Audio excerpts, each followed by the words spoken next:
the Phantom 4, a few days ago actually, I was looking at a YouTube channel where they had a video talking about the Phantom 4, and they were mentioning that it would be perhaps maybe around $1,800, and to our good news, it's actually right about $1,399, and that is really good, specifically because they again, DJI, they're targeting that market of enthusiasts, of professionals of course, but individuals that they just want to be able to pick up a tool, and if it crashes, if it breaks, then it doesn't feel as bad as, you know, the Inspire 1, for example. When I fly with the Inspire 1, it's always like, well, you know, $3,000 piece of equipment there, so for specific type of jobs I might bring it, but if it's something that is just simply super fast, tight spots, then the Phantom series is a much more practical drone. But the Phantom 4, just some of the key highlights of it. Battery wise, battery was the life of it 28 minutes, so it was increased. I know with the Inspire 1 we would get probably about maybe 20 minutes, even with the more capacity battery. It's a little more expensive battery, but that one does give you a little bit more, about 25-30 minutes. It depends on your on the flying habit, of course, but if you just keep on going on that, I mean, you don't get very much. So this one is 28 minutes. Of course, it's about half the weight of the Inspire 1.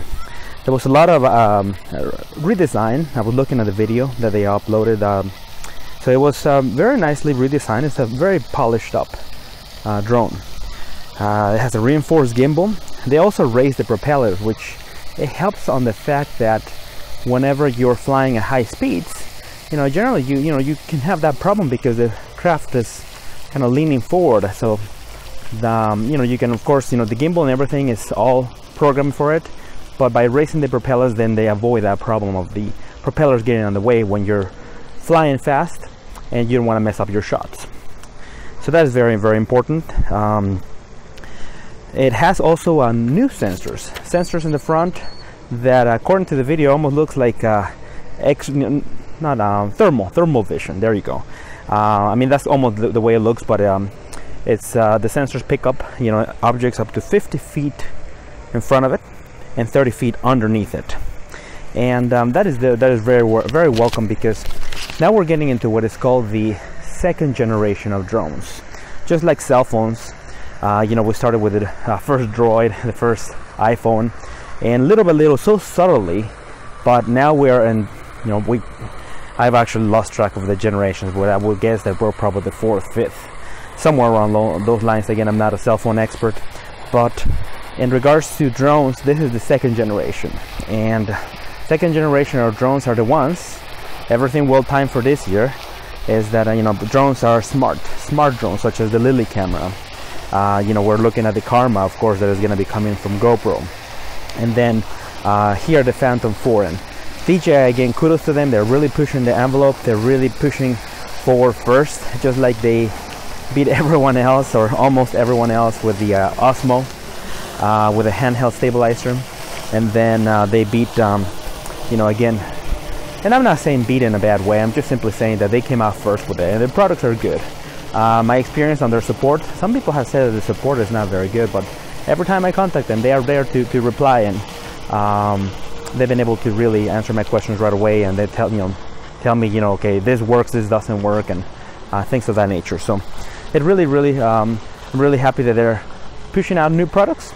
I definitely look forward to getting myself one of those units. I'll probably live a little bit for it to come out, see what people talk about it, and then I'll get one, because again, this is the second generation of drones, so therefore you definitely want to have one of these drones that are smart. We're talking about object avoidance. This particular drone has two new flight modes that are really important, because I would say that about 80% of the drone crashes, if you look at them on Facebook, they're going to be against objects that were up there, such as trees, because you're concentrating on the monitor, what the camera's captured, but not what's around it. So you need the drone to be smart, to have sensors to catch up and to go ahead and avoid those things. So object avoidance was very important, and something that I like that DJI mentioned right away. They said, and we can do this without a bracelet or any trackers.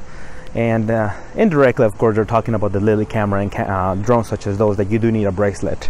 But it definitely, the more products we have, the better the market gets for all of us. and I think it's really important that they just keep pushing new products, because there's a little bit of competition, you know, it makes the whole marketplace better. So the two items, the two modes that they have the tap. You simply tap the screen, the drone shoots over to that area.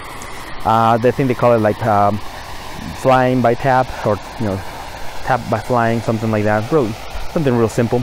And then the other thing is that you can track by tapping. It's kind of like you click on the screen and you drag around the subject, and then off the drone goes, following that subject, which is really neat.